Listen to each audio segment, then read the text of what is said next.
vocês? Espero que vocês estejam bem. Hoje nós vamos continuar a nossa aula, nosso conteúdo de biologia, falando sobre relações ecológicas. Eu coloquei para vocês aqui uma imagem muito bonita, que é do filme O Rei Leão, o melhor filme da Disney, sem dúvidas. Nele, gente, a gente consegue observar várias relações ecológicas de competição, observamos cuidado parental, observamos o comensalismo. Então tem várias relações ecológicas. Outro filme muito legal que a gente pode assistir, que ajuda bastante, é Procurando Nemo. Vida de Inseto também? Também. Todas essas animações da Disney, elas nos mostram as relações ecológicas.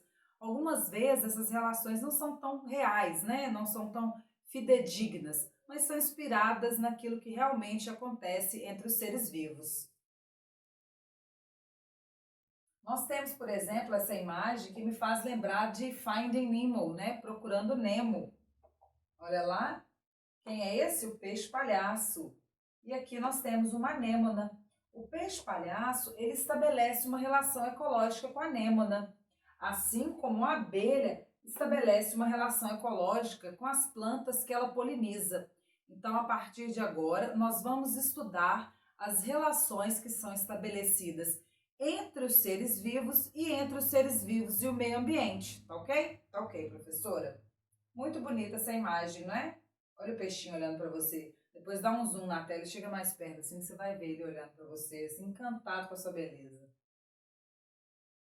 As relações ecológicas, pessoal, elas podem ser divididas entre relações desarmônicas e relações harmônicas. Uma relação desarmônica, ela é positiva para um e negativa para o outro. O que significa isso? Que ela causa prejuízo para um dos envolvidos na relação. Já uma relação harmônica, não há prejuízo. Ela é benéfica para ambos ou ainda indiferente para um. O importante é saber que aqui há prejuízo e aqui não há prejuízo. Tá ok? Tá ok, professora. Quais são, então, as relações harmônicas que eu conheço? Mutualismo, comensalismo, inquilinismo, epifitismo, colônia e sociedade. Então, nós vamos estudar todas essas relações. Essas relações harmônicas vamos ver numa próxima aula. Na aula de hoje, nós vamos estudar as relações desarmônicas de amensalismo, predatismo, parasitismo, competição, canibalismo. Vamos falar tanto da competição entre espécies diferentes quanto dentro da mesma espécie. Assim, nós falaremos das relações ecológicas intraespecíficas, então, intraespecífica que acontece entre indivíduos da mesma espécie, e as relações ecológicas interespecíficas, que acontece em indivíduos de espécie diferente, tá bom? Então, isso é importante a gente saber. Você não tem que decorar as espécies, você sabe se numa prova de vestibular te der o nome lá, gênero e espécie, o nome da espécie, você vai ser capaz de avaliar se é da mesma espécie ou não. Se não tiver o mesmo nome, não é da mesma espécie. Se não é da mesma espécie, é uma relação ecológica interespecífica. Se for da mesma espécie, é uma relação ecológica intraespecífica. Deu para aprender isso? Deu. É fundamental que você saiba. Intra, de dentro, então dentro da mesma espécie.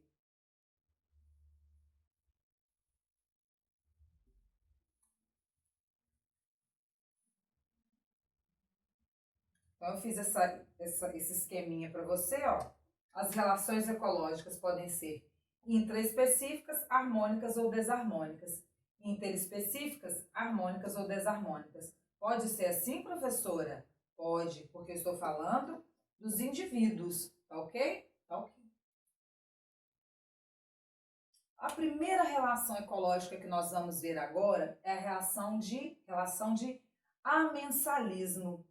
Nessa relação, gente, um indivíduo perde e para o outro é indiferente, tá? É indiferente. Vamos ver? Aqui tem prejuízo, gente? Tem prejuízo. Por quê? Por quê, professora? Não sei. Vamos ver então o que é o amensalismo. Você sabe que imagem é essa? Isso aqui é uma placa de Petri com culturas de bactérias. Estão observando que tem lugar que a bactéria cresce, tem lugar que a bactéria não cresce? Está observando isso? Ah, eu não sabia, professora. Estou vendo aqui lugares que houve crescimento de bactéria e lugares que não houve crescimento de bactéria. Sabe por quê? Porque eu tenho aqui uma espécie de fungo. Um fungo chamado Penicillium. É o gênero dele, Penicillium. Esse fungo, ao fazer o metabolismo da própria vida para sobreviver, ele produz toxinas. E essas toxinas, elas são maléficas para bactérias. Ah, que legal, parece antibiótico? Sim, é assim que o antibiótico foi descoberto. Então, eu tenho para o fungo uma relação indiferente. Se eu chego no lugar e causo um mal-estar, para quem está ali é ruim. Eu talvez nem percebi que eu causei aquele mal-estar. Então, para mim, tanto fez. É o que aconteceu aqui, ó. O fungo libera substâncias que podem impedir a proliferação de bactérias.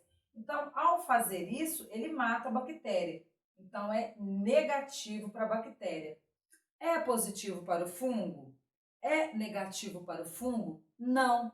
É indiferente para o fungo. Essa é a relação ecológica de amensalismo. E aí a gente pode lembrar como é que o antibiótico foi descoberto, né? Foi uma descoberta por acaso, uma descoberta feita por Alexander Fleming. Ele foi lá, deixou as placas de Petri dele em cima da bancada, foi embora para casa. Isso foi uma sexta-feira. Quando deu o final de semana, houve crescimento de fungos que estavam ali dispersos no ar, e ele percebeu que as culturas de bactéria dele não cresceram. Ele falou, ai gente, o que aconteceu aqui? Ao invés dele simplesmente jogar fora aquela placa de Petri, ele foi descobrir. Foi lá e falou assim, olha o que tinha aqui. Ele descobriu fungos e assim foi descoberta a penicilina. Uma outra relação ecológica que nós conhecemos é a relação de predatismo. O predatismo ou predação é uma relação ecológica interespecífica. Ela é uma relação desarmônica, né, gente? Olha aqui, o indivíduo morre. Então, ela é interespecífica desarmônica. E ela acontece aonde? Numa cadeia ou numa teia alimentar, não é mesmo? Animais, então, de uma espécie alocados em um nível trófico superior, né, que ele é predador ou caçador, ele captura e mata animais para se alimentar. Então, é um tipo de relação ecológica que é para a alimentação, para buscar nutrição. Na natureza, os animais eles não matam de forma despropositada, né? Salvo algumas exceções, a gente vai poder observar na natureza, porque isso é biologia, não é uma regra para tudo. No predatismo, o indivíduo assassina o outro para se alimentar. Se ele matar porque está brigando por território, é outra história. Aí é uma competição, não é predatismo. O predatismo é para alimentação, para nutrição. Então, eu ainda botei para vocês aqui, ó, tem a ver com nível trófico. A palavra trófico vem de nutrir. Então, está relacionado com a nutrição. A do nível trófico superior se alimenta da do nível trófico inferior.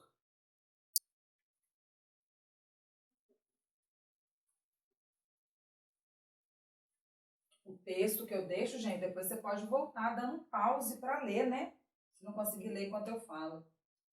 Uma outra relação ecológica muito importante é a do parasitismo. Uai, professora, por que você pôs o cachorro? O cachorro é um parasita? De forma alguma. Esse uau-uau aqui, ele está se coçando, porque ele deve ter pulgas ou carrapatos. As pulgas e os carrapatos, elas se alimentam do sangue do cachorrinho e causam ao cachorro desconforto. Vocês sabem que elas podem matar o cachorro, né? Será que pode, professora? Provocar uma infecção, não ela diretamente, né? mas provocar infecções na pele do cachorro. Ela vai abrir buracos, são portas de entrada para outros micro-organismos que podem levar esse cachorrinho à morte. Então, pulgas e carrapatos causam prejuízos ao cachorro. Nesse tipo de parasitismo, né, gente? Olha, eu tenho uma relação interespecífica. Interespecífica, professor? É, entre indivíduos de espécies diferentes. A pulga não é da mesma espécie do cachorro. Em que um dos envolvidos é prejudicado. Nessa interação, um organismo, ele é o quê? Parasita.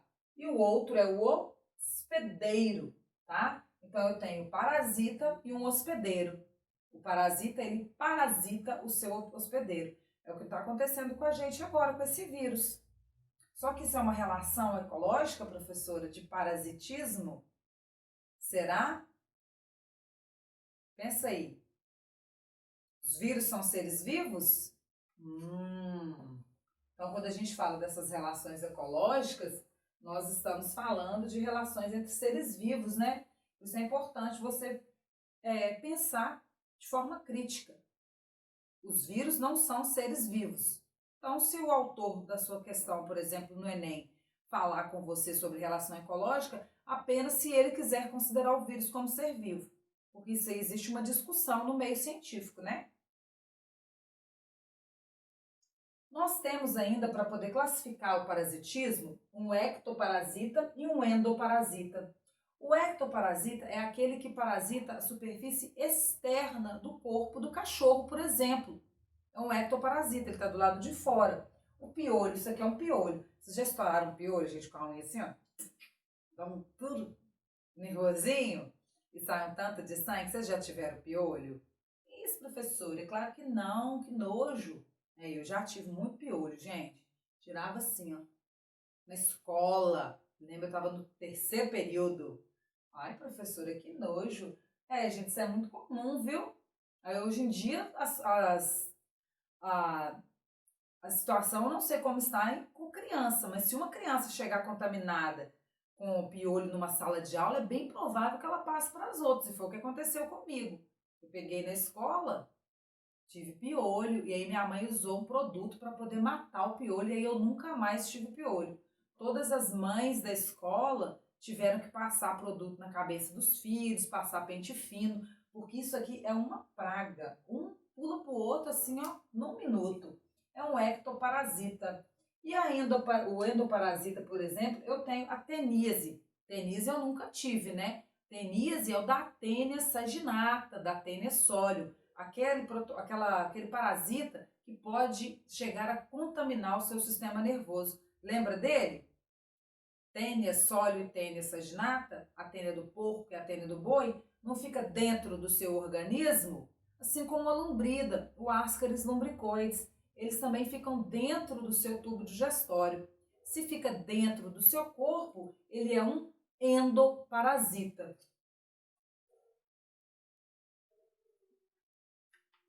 Vamos ao próximo. Olha aqui. Aí você fala assim, nossa, professora, mas então eu só tenho parasita que provoca doença no homem e nos animais? Não. Sabiam que as plantas também podem sofrer com parasitismo? Os vegetais podem sofrer com parasitismo. Olha só. E podem, além de sofrer com parasitismo, os vegetais também podem ser parasitas, como o cipó-chumbo e a erva de passarinho. Uai, professora, mas como que um indivíduo que faz fotossíntese, ele é capaz de parasitar? Porque olha só, o parasitismo não é para obter nutrientes? Eu só parasito um corpo do outro para obter nutrientes. Não faz sentido isso? Não, não faz não. Faz. Parasitismo é para buscar alimento, tá? Para buscar alimento. Então, o sangue é o alimento. Ou quando o parasita está dentro do meu intestino, ele está ali competindo, inclusive roubando meus alimentos, né? Está me parasitando e roubando meus alimentos. Esse tipo de planta, gente, não faz fotossíntese a vida inteira. Quando são jovens, até faz, que é o primeiro momento, mas depois de adultos não fazem fotossíntese mais. E aí, o cipó-chumbo e a erva de passarinho, não fazendo fotossíntese, vão parasitar outras plantas. Entendi. Então, elas podem ser holoparasitas quando não realizam fotossíntese. Parasita mesmo, holo. E hemiparasitas, aqueles que realizam fotossíntese, mas ainda busca a seiva bruta de outro organismo. O que é a seiva bruta? Água e sais minerais, que são transportados por qual vaso? Água e sais minerais pelo xilema. Muito bem. Água e sais minerais formam a seiva bruta e o hemiparasita, ele rouba a seiva bruta. O holoparasita vai roubar o quê? A seiva elaborada. O que é a seiva elaborada, professora? É aquela seiva que tem glicose. É a seiva que foi elaborada pela folha da planta, tá bom? Tá bom, professora. Então, nós aprendemos agora que existem dois tipos de parasitas, sendo plantas, o holoparasita e o hemiparasita. O holoparasita não faz fotossíntese e rouba o nutriente que a outra planta fez, o produto da fotossíntese de outra planta. Já o hemiparasita, ele rouba só o quê? A seiva bruta. Rouba não é um nome pesado, gente? Mas é isso que ele faz, né? Olha aqui o cipó-chumbo. É esse trem amarelinho aqui, ó. Tá vendo? O cipó-chumbo tem esse nome, olha. Cuscuta racemosa. Nome científico, primeira letra maiúscula, segunda minúscula do segundo nome, né? É uma planta parasita encontrada em quase todas as regiões brasileiras. Conhecida por outros nomes. Quais são os nomes? Tinge-ovos, cipó dourado, espaguete, fios de ovos, fios de ouro e aletria. Eu só conheço aqui na minha região, né, no ambiente que eu vivo, o nome fios de ovo. Esses outros nomes aqui eu nunca soube. Eu sei que é cipó-chumbo. E é nativo o quê? Da Mata Atlântica e Cerrado. Então isso a gente vê em qualquer lugar aqui em Minas Gerais, porque a gente vive num ambiente que é transição de cerrado, né? A gente tem cerrado e um pouquinho de Mata Atlântica, bem pouco, mas temos. Olha isso. E é até bonito, né? Vocês já viram isso em jardim? Você não imagina que aquele jardim está prestes a morrer, né? Porque a planta está parasitando a outra. Olha o que acontece, gente. Aquele tipo de planta apresenta uma estrutura que se chama austório. O austório é sinônimo de raiz sugadora. Essa raiz sugadora não tem coifa. O que é a coifa? Um meristema de crescimento de raiz. Lembra que tinha tipo um capacete em cima da raiz e para ela crescer, cresce a partir do meristema? Então, o austório não tem isso, tá? Então, é uma raiz sugadora sem coifa. E essa raiz, gente, ela penetra no caule da planta. Seja lá uma árvore, um arbusto, tá? E vai até aonde, ó? Até o floema. Tá vendo aqui, ó?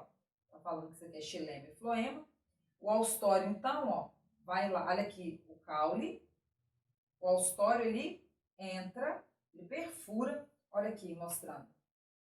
Tá vendo? Ele perfura o caule da planta e tem acesso ao floema. Ao chegar ao floema, o que ele faz?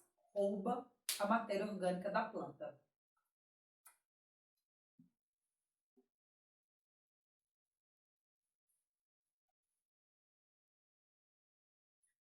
Temos uma outra relação ecológica, que é a relação de competição. Eu quero que vocês vejam agora esse vídeo sobre os pinguins. Observem esse vídeo em que os pinguins lutam por uma fêmea. É chocante. Every September, 200,000 penguins flock here to fix up their nests and breed. Life here is good.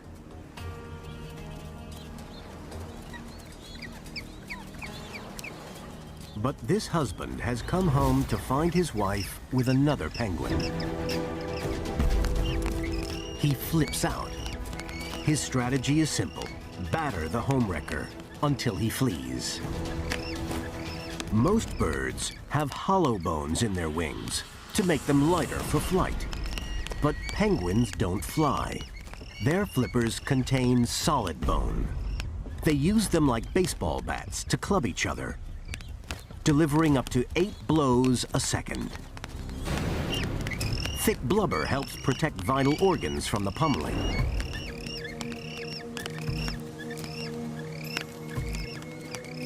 Stalemate. The love rivals call to the female to let her decide the victor.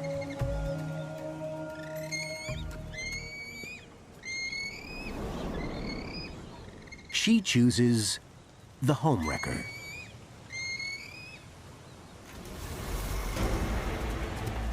The husband stands to lose the mother of his children. He follows them home. This fight isn't over yet. With the homewrecker hiding in the burrow, the only way to get to him is with a beak attack.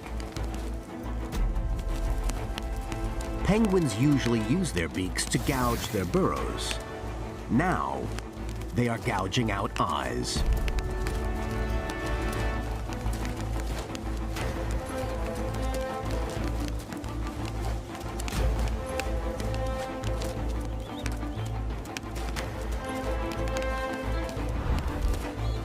The husband escalates the fight.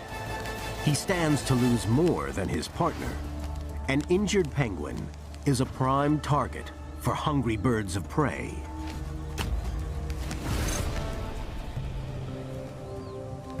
He makes one last plea to the female. But she's got no time for losers.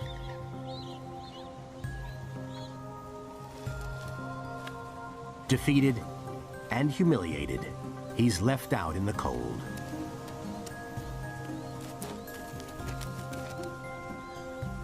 He'll lick his wounds and move on.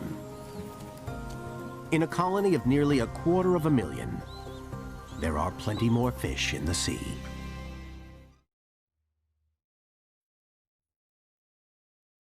Não são apenas os animais que fazem competição, que competem entre si.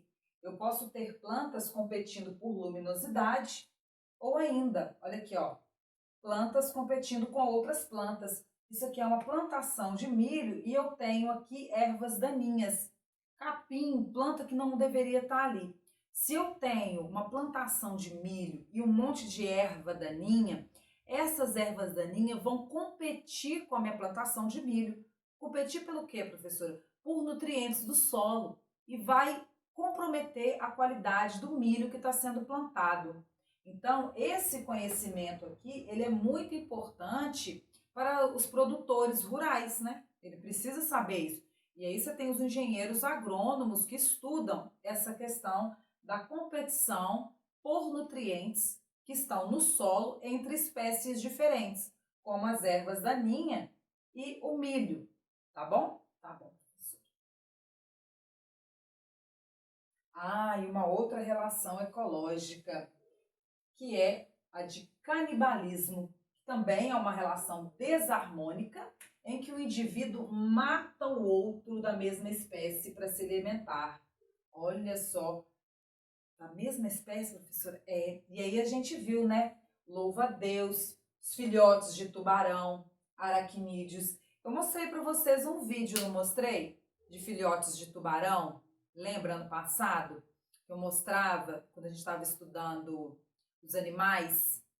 Lembra dos reinos dos animais? E aí dentro da barriga da mãe, os tubarõezinhos brigavam entre si e só um nascia. Ela podia ter 10 filhotes ali, mas apenas um ia nascer, porque esse um come todos os seus irmãos. A briga já começa na barriga, né? É nós aí que tá brigando com algum pão em casa, que fica lá só bate no irmão, o outro vai lá e come o irmão. E come até os embriões, viu? Não sobra nada. Por isso que nasce um por vez.